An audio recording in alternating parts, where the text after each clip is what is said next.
Our first reading today from the Hebrew Scriptures comes from the prophet Joel, who is writing during a very difficult time during his people's history. The prophets saw the destruction, saw Jerusalem destroyed, saw Judea and Israel destroyed at different times, and tried to speak the truth to power. Joel is describing some of the pain that he witnessed. Lament like a virgin dressed in sackcloth for the husband of her youth. The grain offering and the drink offering are cut off from the house of the Lord. The priests mourn, the ministers of the Lord. The fields are devastated. The ground mourns, for the grain is destroyed. The wine dries up. The oil fails. The seed shrivels under the clods. The storehouses are desolate. The granaries are ruined because the grain has failed. How the animals groan. The herds of cattle wander about because there is no pasture for them.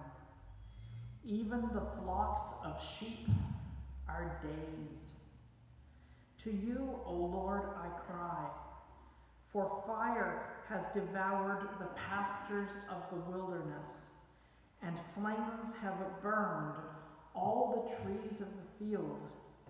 Even the wild animals cry to you, because the watercourses are dried up, and fire has devoured the pastures of the wilderness. Hear what the Spirit is saying to the church. And because it's so important, I want to read that Romans passage the way it is written in the scriptures as well. So Romans 8:18 to 27. And again, it speaks of the suffering of the earth. I consider that the sufferings of this present time are not worth comparing with the glory about to be revealed to us. For the creation waits with eager longing for the revealing of the children of God. For the creation was subjected to futility, not of its own will, but by the will of the one who subjected it, in hope that the creation itself will be set free from its bondage to decay and will obtain the freedom of the glory of the children of God. We know that the whole creation has been groaning in labor pains until now. And not only the creation, but we ourselves, who have the first fruits of the Spirit, groan inwardly while we wait for adoption, the redemption of our bodies. For in hope we were saved. Now hope that is seen is not hope. For who hopes for what is seen? But if we hope for what we do not see, we wait for it with patience. Likewise, the Spirit helps us in our weakness, for we do not know how to pray as we ought, but that very Spirit intercedes with sighs too deep for words.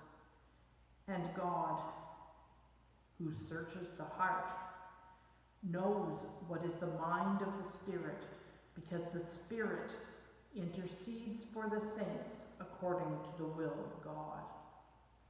Hear what the Spirit is saying to the church. And our gospel lesson today comes from the Gospel according to Matthew, chapter 3, starting at verse 13 and continuing to chapter 4, verse 2.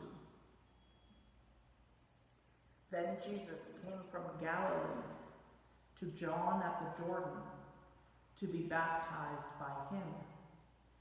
John would have prevented him, saying, I need to be baptized by you, and do you come to me? But Jesus answered him, Let it be so now, for it is proper for us in this way to fulfill all righteousness. Then he consented. And when Jesus had been baptized, just as he came up from the water, suddenly the heavens were opened to him, and he saw the Spirit of God descending like a dove and alighting on him. And a voice from heaven said, This is my Son, the beloved, with whom I am well pleased. Then Jesus was led up by the Spirit into the wilderness to be tempted by the devil.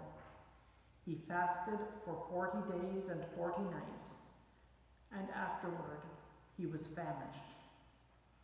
Hear what the Spirit is saying to the church.